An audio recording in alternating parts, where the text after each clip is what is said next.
지금부터 2019학년도 동일중학교 3학년 1학기 중간고사 대비 강의를 시작해 보도록 하겠습니다.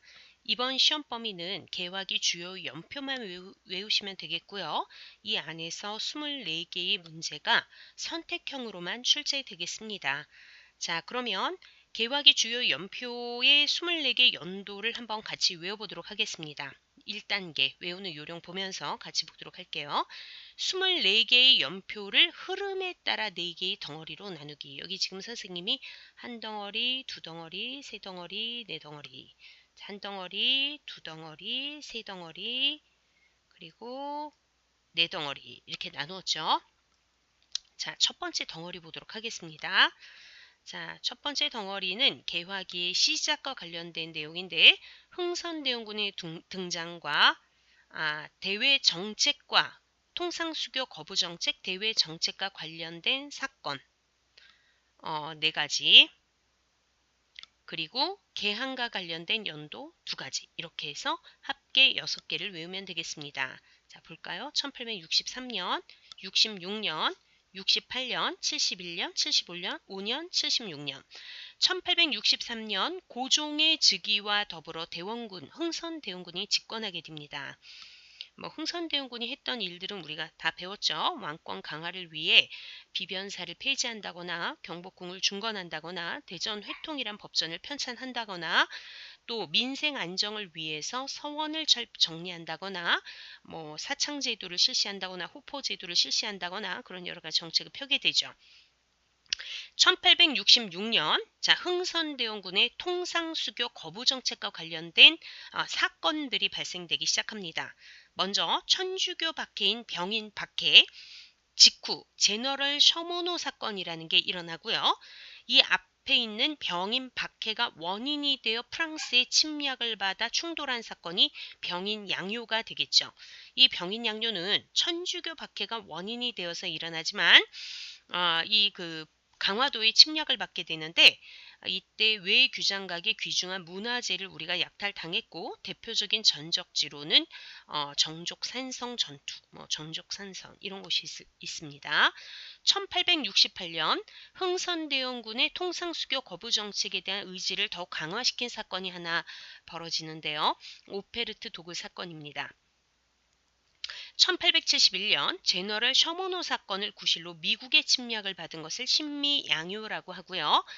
그 직후 흥선대원군은 척화비를 전국 방방곡곡에 세워 통상수교 거부 정책에 대한 의지를 널리 표명하게 됩니다. 척화비의 핵심 내용은 서양 오랑캐가 침범했을 때 싸우지 않는 것은 곧 화의하는 것이요, 화의를 주장하는 것은 나라를 파는 것이다 라는 내용을 담고 있습니다. 1863, 66, 68, 71 고종직이 대원군 집권, 병인박해 제너럴 셔모노 사건, 병인양요, 68년 오페르트 도굴 사건, 71년 신미양요 척화비 건립. 자, 이어 흥선대원군이 1873년 물러나고 나서 우리나라는 이제 개항을 하게 되는데요. 1875년 일본은 개항을 시키기 위해 운요 사건이라는 걸 일으키고요.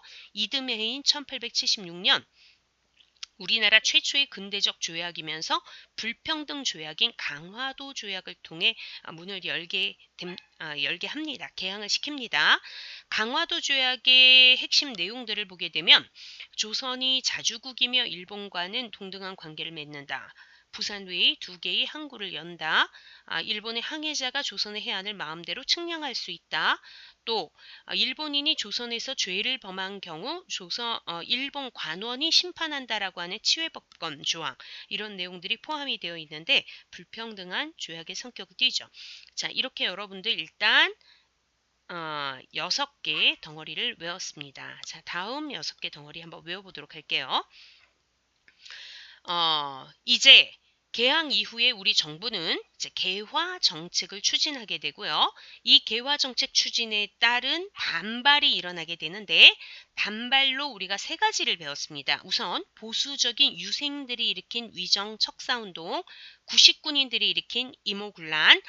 자, 개화 자체에 대한 반발은 아니지만 급진 개화파라고 불려지는 사람들이 이 친청적인 성향을 띠며 민씨와 결탁되어 좀 너무 미적지근하게 개화 정책을 추진하는 상황에 불만을 품고 권력을 잡기 위해 들고 일어나죠. 이걸 갑신정변이라고 합니다. 그래서 1880년대는 개화 정책 그리고 개화에 대한 반발 위정척사운동 이모군란 갑신정변과 관련지어 6개의 연도를 외우면 되겠습니다. 자, 여기 쭉 나와 있는데 한번 볼까요?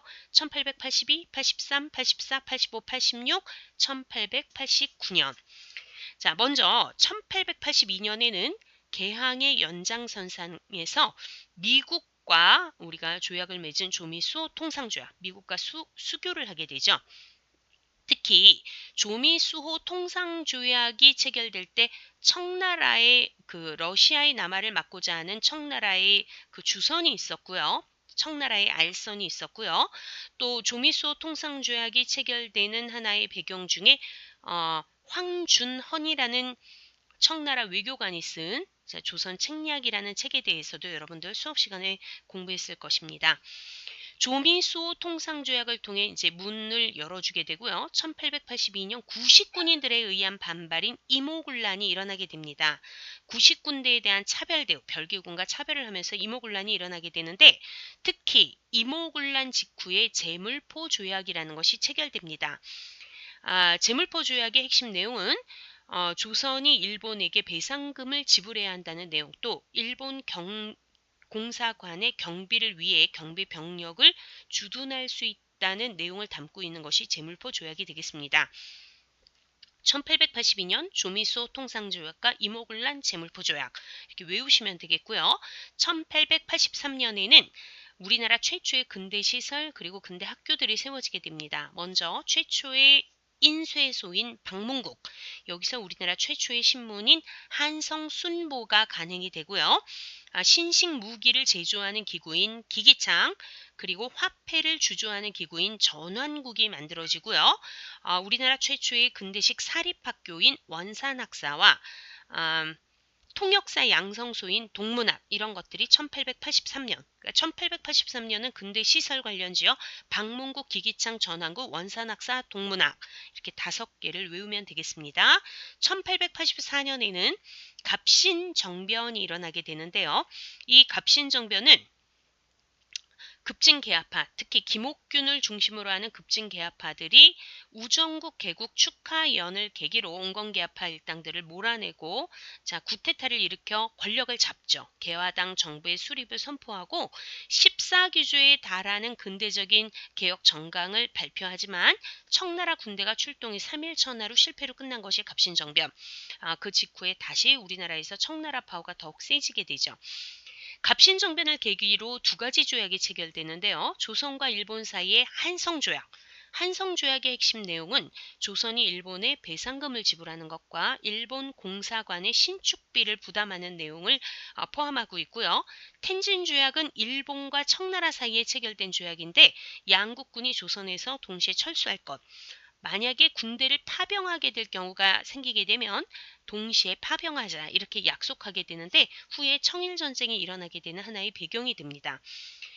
갑신정변 직후에 조선을 사이에 두고 청나라하고 일본의 대립이 심해지고 청나라의 내정 간섭이 심해지게 되면 조선 정부는 청나라를 견제하기 위해 러시아와 비밀 협약을 체결하고자 합니다. 이 러시아를 막기 위해 한반도의 남쪽의 거문도에 영국이 군대를 끌고 들어와 불법적으로 점령하는 사건이 벌어지게 되죠.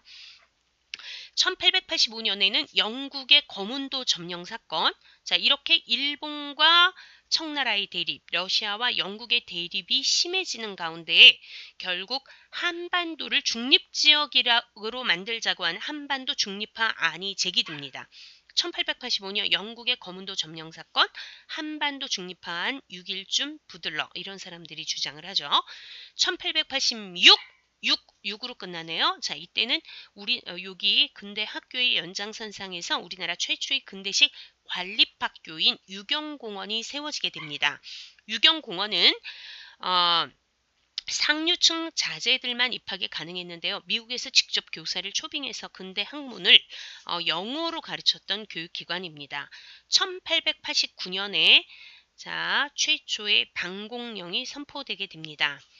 자, 이렇게 해서 82, 83, 84, 85, 86, 89. 자, 이렇게 6개의 연도를 또 외워보았습니다.